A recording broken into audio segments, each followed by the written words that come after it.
வணக்கம்.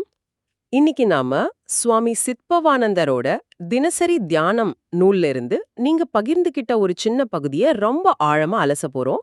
இதோட தலைப்பு ஐம்பெரு வேள்வி. இதோட நோக்கம் என்னன்னா, வேள்வி இல்லனா யக்ஞம் அப்படிங்கிற வார்த்தைய நாம பொதுவா நினைக்கிற மாதிரி வெறும் நெருப்பு மூட்டி செய்யற ஒரு சடங்கா பார்க்காம, அத ஒரு முழுமையான வாழ்க்கை நெறியா எப்படி புரிஞ்சுக்கிறதுங்கிறது தான். ஆமா. சொல்லப்போனா இது நம்ம கடமைகளை ஒரு லிஸ்ட் மாதிரி கொடுக்கல. இது எப்படி இருக்குன்னா, நம்ம வாழ்க்கைய ஒரு மையத்திலிருந்து ஆரம்பிச்சு படிப்படியா எப்படி விரிவுபடுத்தி இந்த பிரபஞ்சம் வரைக்கும் கொண்டு போறதுங்கிறதுக்கு ஒரு மேப் மாதிரி இருக்கு. அதாவது ஒரு தனிநபரா இருக்கிற நாம இந்த பிரபஞ்சத்தோட ஒரு அங்கம்ங்கிறத உணர வைக்கிறது தான் இதோட நோக்கம். இந்த 5 வேள்விகளும் அந்த பயணத்தோட 5 முக்கியமான மைல்கற்கள்னு சொல்லலாம். அருமை. சரி, அப்போ அந்த பயணத்தை தொடங்கலாம். இந்த தியானத்தோட முதல் வரியே ரொம்ப ஆழமா இருக்கு. பல வடிவங்களில் இருக்கும் பரம்பொருளுக்கு என்னை பண்புடன் பகுத்து கொடுத்து விடுவேனாக. இது கேட்கவே கொஞ்சம் வித்தியாசமா இருக்கு. நம்மள நாமே பகுத்து கொடுப்பதுன்னா என்ன? நம்மளோட இந்த நான்கிற உணர்வுக்கே இது எதிரா இருக்கே. ரொம்ப முக்கியமான ஒரு கேள்வியை கேக்குறீங்க. இந்த ஒரு வரியில தான் மொத்த தத்துவமே அடங்கியிருக்கு. பாருங்களேன், இப்ப இருக்கிற உலகத்துல நம்ம அடையாளத்தை, நம்ம நேரத்தை, நம்ம ஆற்றலை எல்லாத்தையும் நமக்காகவே சேர்த்து வைக்கிறதுல தான் நம்ம கவனம் செலுத்துறோம். ஆனா இந்த வரி அதுக்கு நேர உள்டவா யோசிக்க சொல்லுது. பகுத்து கொடுப்பதுன்னா நம்ம உடலை வெட்டி போடுறதில்ல. அதுக்கு பதிலா உங்களுடைய 24 மணி நேரத்தை, உங்க திறமைய, உங்க அறிவை, உங்க செல்வத்தை இதை எப்படி பிரிக்க போறீங்கிறதான் கேள்வி. ஓ, அப்படியா? ஆமா. உங்க நேரத்தோட ஒரு பகுதியை இறைவனுக்கும், ஒரு பகுதி அறிவுக்கும், ஒரு பகுதி குடும்பத்துக்கும், அப்புறம் சமுதாயத்துக்கும், மற்ற உயிர்களுக்கும்னு உங்களையே ஒரு பிரசாதம் மாதிரி பகிர்ந்துக்கிறது தான் இந்த அர்த்தம். அப்போ இது ஒரு மனநிலை மாற்றம். எனக்காக வாழ்றது அப்படிங்கறதுல இருந்து எல்லாவற்றிற்காகவும் வாழ்றது அப்படிங்கிற ஒரு பெரிய பார்வைக்கு நம்மள நகர்த்துது. கரெக்ட். மிக சரியா சொன்னீங்க.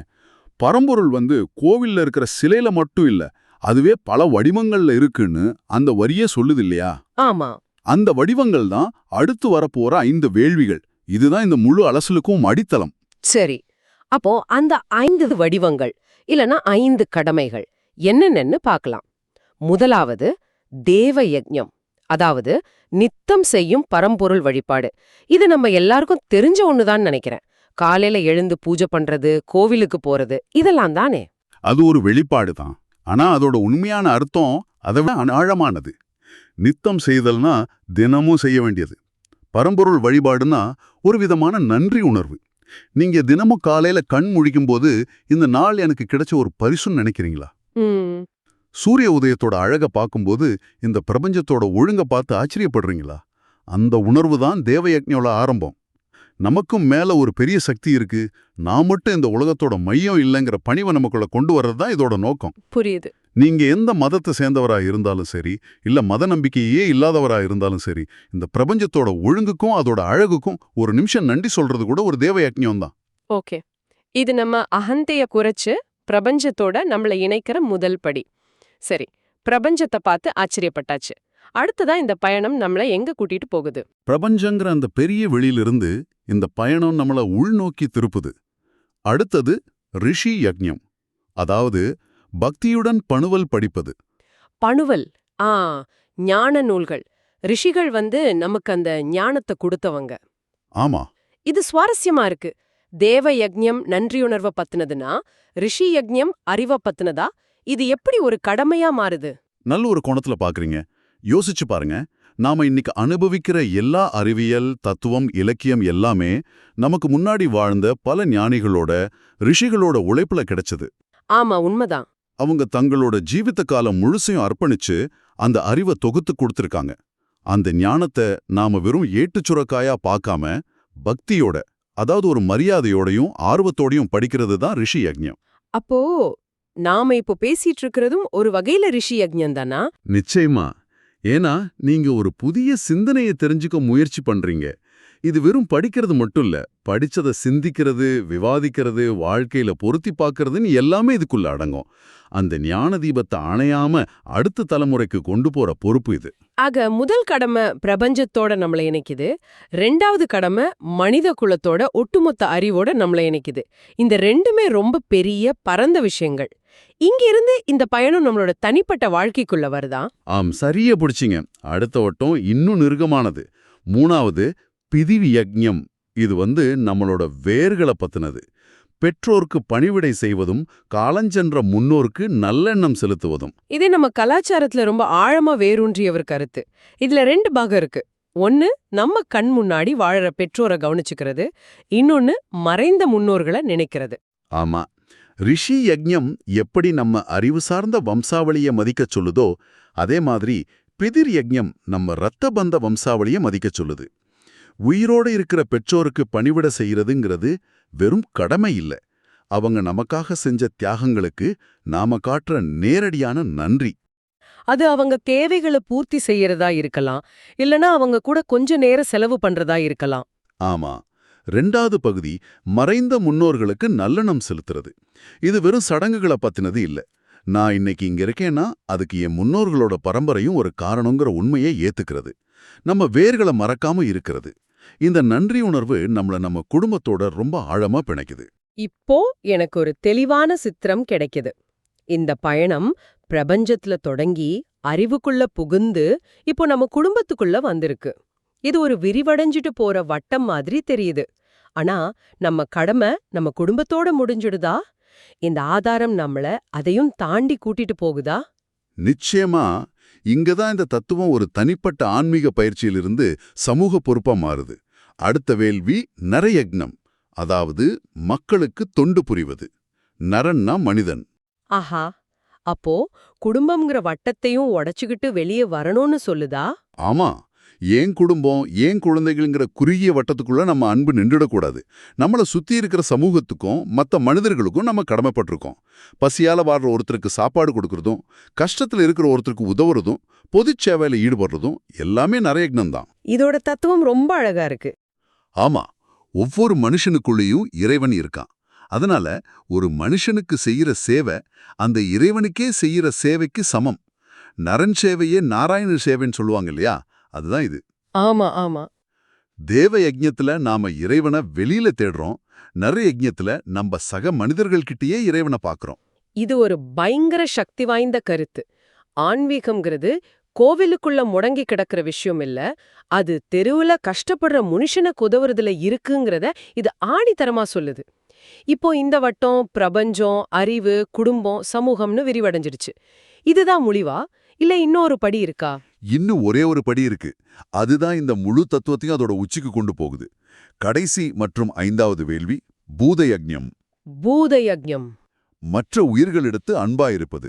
மற்ற உயிர்களா? மனிதர்களை தாண்டி விலங்குகள், செடி கொடிகள்னு எல்லாத்தையுமா சொல்லுது இது. ஆமா, புல்டு ஏந்து யானை வரைக்கும் இந்த பூமியில வாழ்ற எல்லா உயிரினங்களுக்கும் நாம கடமைப்பட்டிருக்கோம். இதுதான் இந்த சிந்தனையோட உச்சபட்ச கருணை. அப்போ ஒரு நாய்க்கு ரொட்டி துண்டு போடுறதும், ஆமா, அதுவும் ஒரு செடிக்கு தண்ணி ஊத்துறதும் சுற்றுச்சூழலை மாசுபடுத்தாம இருக்கிறதும் கூட பூத யஜ்ஞம்தான். நாம இந்த பூமியில தனியா இல்ல, கோடிக்கணக்கான உயிரினங்களோட இந்த உலகத்தை பகிர்ந்துக்கிறோங்கிற புரிதலை இது ஏற்படுத்துது. தேவ யஜ்ஞத்துல ஆரம்பிச்ச பயணம் இப்போ எல்லா உயிரினங்களையும் அரவணைச்சு ஒரு முழுமையான வட்டத்தை நிறைவு செய்யுது. அப்போ இந்த 5 கடமைகளும் ஒன்னோட ஒன்னு பிணைஞ்சு ஒரு அர்த்தமுள்ள வாழ்க்கைக்கு வழிகாட்டுது. சரி, அப்போ இந்த 5 வேள்விகளையும் தொகுத்து பார்த்தா இது ஒரு முழுமையான வாழ்க்கைக்கான தத்துவம். ஆனா இந்த 5 கடமைகளையும் தனித்தனியா பார்க்கணுமா, இல்ல இது எல்லாத்துக்கும் பொதுவான ஒரு நூல் இருக்கா? இந்த பகுதி ஒரு திருக்குறளோட முடியுது. பகுத்துண்டு பல்லுயிர் ஓம்புதல் நூலோர் தொகுத்தவற்றுள் எல்லான் தலை. வள்ளுவரோட இந்த குறள் இந்த 5 வேள்விகளையும் எப்படி இணைக்குது? இந்த குறள் தான் 50 வேள்விகளோட திறவுகோள்னு சொல்லலாம். வள்ளுவர் இங்க 2 செயல்களை மட்டும்தான் சொல்றார். ஒன்னு பகுத்துண்டு, அதாவது நம்மகிட்ட இருக்கிறத பகுந்துகிட்டு சாப்பிடுறது. இது வெறும் சாப்பாட்டு பகிர்வில்ல, நம்ம நேரம், செல்வம், அறிவுன்னு எல்லாத்தையும் பகிர்ந்துகிறது. சரி, இது நேரடியா நரயஜ்ஞத்தையும் மக்களுக்கு பகிர்ந்துகிறது, பூத யஜ்ஞத்தையும் மற்ற உயிர்களுக்கு பகிர்ந்துகிறது. ஓகே. 2வது பகுதி பல்லுயிர் ஓம்புதல். அது எல்லா உயிர்களையும் பாதுகாக்கிறது. இது பூத யஜ்ஞத்தோட சாரம். ஆமா, ஆனா இங்கதான் வள்ளுவரோட மேதமையே வெளிப்படுது. இந்த 2 செயல்களையும் சொல்லிட்டு நூலோர் தொகுத்தவற்றுள் எல்லாம் தலைன்னு முடிக்கிறாரு. ஆமா, அதாவது சாஸ்திரங்கள்லயும் நூல்கள்லயும் சொல்லப்பட்ட அறச்செயல்கள் எல்லாத்தையும் விட இந்த 2ம் தான் தலை சிறந்ததுங்கிறாரு. இதுக்கு என்ன அர்த்தம்? நீங்க செய்யற தேவ யஜ்ஞம், ரிஷி யஜ்ஞம், பிதிரு யஜ்ஞம் இது எல்லாமே உண்மையான அர்த்தம் அடையிறது எப்போனா, நீங்க எப்போ மத்தவங்களுக்கும் மத்த உயிர்களுக்கும் உங்க அன்பையும் சேவையும் பகிர்ந்து கொடுக்கறீங்களோ அப்பதான். தனிப்பட்ட ஆன்மீக பயிற்சிகளை விட சமூகத்துக்கு செய்யற கருணையே உயர்ந்ததுன்னு வள்ளுவர் இங்க ஒரு முத்திரையை பதிக்கிறார். இது ரொம்ப முக்கியமான பார்வை. அப்போ இந்த 5 வேள்விகளும் தனித்தனி பெட்டிகள் கிடையாது. இல்லவே இல்ல. அதுங்க ஒண்ணு மேல ஒண்ணு கட்டப்பட்டது. உன்னோட இயல்பான வளர்ச்சி தான் இன்னொன்னு. நிச்சயமா.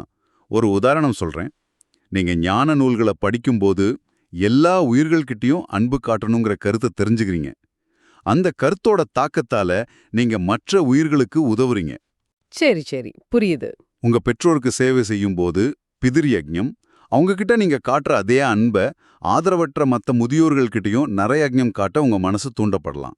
ஆக இது ஒரு சங்கிலி தொடர் மாதிரி இயங்குது. இன்னைக்கு நாம ஒரு தனிப்பட்ட பிரார்த்தனையில ஆரம்பிச்சு பிரபஞ்சம் முழுசையும் உள்ளடக்கி ஒரு கடமை உணர்வு வரைக்கும் ஒரு அற்புதமான பயணத்தை மேற்கொண்டோம். இறைவன், ஞானம், முன்னோர்கள், சமூகம், அப்புறம் பிற உயிர்கள்னு எல்லாத்து மேலயும் நமக்குள்ள பொறுப்புகளை இந்த பகுதி ரொம்ப அழகா விளக்கிடுச்சு. இது கடமைகளோட பட்டியலா இல்லாம அன்போட விரிவாக்கமா இருக்கு. அதோட மையச் செய்தியே அதுதான். வாழ்க்கைங்கிறது நமக்காக மட்டும் வாழ்றதில்ல. அது ஒரு கூட்டு பொறுப்பு. நம்மளோட உண்மையான மகிழ்ச்சியும் நிறைவும் மத்தவங்களோட பகிர்ந்துக்கிறதுலயும் சேவை செய்யறதுலயும் தான் அடங்கியிருக்கு. நம்மளோட ஒவ்வொரு நாளையும் இந்த 5 வடிவங்கள்ல செய்யப்படுற ஒரு பெரிய வேள்வியா மாத்தும்போது வாழ்க்கை ஒரு சுமையா தெரியாது. அது ஒரு கொண்டாட்டமா மாறும். நீங்க சிந்திச்சு பார்க்கறதுக்காக ஒரு இறுதி எண்ணம். இந்த ஆதாரம் 50 வேள்விகளை 5 தனித்தனி கடமைகளா காட்டுது. ஆனா நம்மளோட ஒரே ஒரு செயல்ல இந்த 5ஓட கூறுகளையும் இணைக்க முடியுமான்னு யோசிச்சு பாருங்க. உதாரணத்துக்கு, நீங்க வசிக்கிற பகுதியில ஒரு பொது இடத்துல ஒரு மரக்கன்றை நடுறீங்கன்னு வச்சுக்குவோம். அந்த ஒரு செயல் இயற்கையை இறைவனோட வடிவமா பார்த்து போற்றதால தேவ யஜ்ஞம் அமையாதா? அது மனித குலத்துக்கு நிழலையும் சுத்தமான காத்தையும் கொடுக்கறதால நரயஜ்ஞம் ஆகாதா? ஆமா.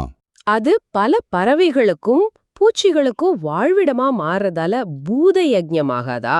அந்த மரத்தை நடுவதன் மூலமா உங்க முன்னோர்கள் வாழ்ந்த இந்த பூமிக்கு நீங்க செய்யற நன்றியாகவும், பித்தர் யஜ்ஞமும் இயற்கையோட முக்கியத்துவத்தை அடுத்த தலைமுறைக்கு கத்துக் கொடுக்கிற ஒரு ஞானமாகவும், ரிஷி யஜ்ஞமும் அது அமையாதா? ஒரே ஒரு செயல் 5 வேள்விகளோட சங்கமமா மாற வாய்ப்பு இருக்கு. இத பத்தி சிந்திச்சு பாருங்க.